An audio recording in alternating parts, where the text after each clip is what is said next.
মাছের তেলটা ফুটছে মা। দিলেই দেখো আমার গায়ে পড়েছে সেদিন।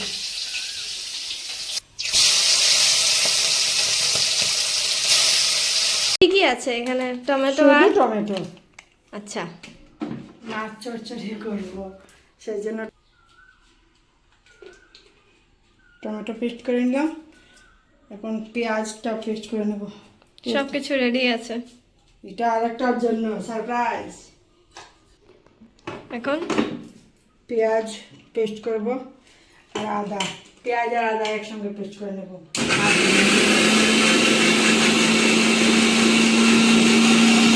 না আগে শিলপাটাতে বাটতে হতো, এখন আর গ্রাইন্ডারে পট করে বানা যায় ঝটপট। আরও কত সুবিধা করবে ভগবান জানে।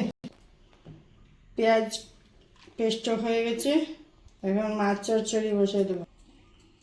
কানে আদা আর পেঁয়াজ পেস্ট করে মশলাটাকেই দেখে নাও। সানরাইজ। হ্যাঁ এটা খুব তুমি সানরাইজের অ্যাডভার্টাইজমেন্ট করছো দেখে মনে হয় মরিচটাও প্রোডাক্টের প্রমোশন।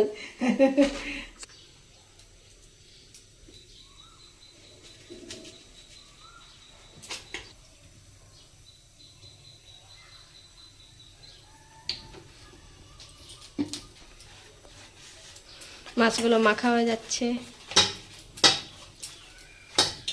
হলুদের অনেকদিন পরে খাবে না মাছটা? অনেকদিন পরে খাবো। আজকে আসার পর জিজ্ঞেস করলাম তুমি কোথায় গিয়েছিলে, বলছি আমার শালির বিয়েতে চলে গিয়েছিলাম। আমি বাজারে যাওয়া হয়নি, আর শুধু মাংসই খাওয়া হয়েছে এতদিন, চিকেন। তারপরে আজকে একটা সারপ্রাইজ একটা আসছে। আজকে কি সারপ্রাইজ আসছে? সারপ্রাইজ আছে, মাটন আসছে আজকে।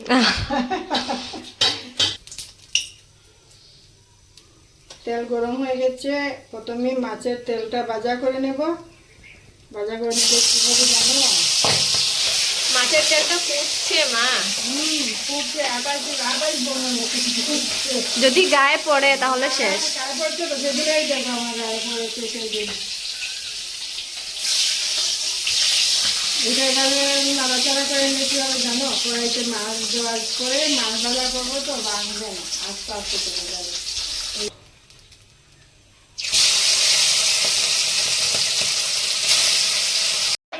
মাছ ভাজা এখন এখন কি দেবে? মশলাটা ভেজে নেব। পেঁয়াজটা একটু বেশি সুন্দর কালার করছে, এটা সেন্টও বেরোচ্ছে। এখন পেঁয়াজ বাটা দিয়ে দিলাম, পেঁয়াজ আদা বাটা, টমেটো পেস্ট করেছিলাম সেটা দিয়ে দিয়েছি। হলুদ গুঁড়ো, হলুদ গুঁড়ো দিয়ে দিলাম। ঝাল করে করবো আজকে, ঝাল ঝাল করে করবো। ঝাল ঝাল না হলে ভালো লাগে না না মা? ভালো লাগে না, আর ঝাল ঝাল করে খেতে ভালো লাগে। আর টমেটো তো পেস্ট করে দিয়েছি, একটু টেঙ্গা টেঙ্গাও লাগবে আর ঝাল ঝাল লাগবে, খেতে ভীষণ ভালো লাগবে। ঝুল দেওয়া আছে এখন।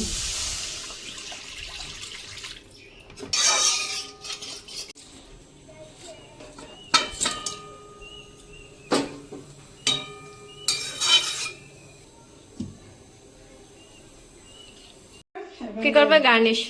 গার্নিশ এই যে দেখো। বাহ, অদ্ভুত মাম্মা, অদ্ভুত। সুন্দর লাগছে না? হ্যাঁ, ভালো লাগছে দেখতে। দেখতেও ভালো লাগছে, দেখো সেন্টও সুন্দর হয় আর কি না? ধন্যবাদ। সেন্ট আছে লোকাল তো, চালানি সেন্ট থাকে না, আর লোকালের যে সেন্ট থাকে ভালো লাগে। লোকাল ধনেপাতা। লোকাল ধন্যবাদ। খেতে কি স্বাদ হবে সত্যি। চচ্চড়িটা কিরকম হয়েছে দেখে ভালো লাগছে কি না? ভালো লাগছে কি না, আর আমার রান্নাটা আমি ঠিক মতো করতে পারছি কিনা দেখে বুঝে তো বলতে পারবে, একটা কমেন্ট করে দিবে।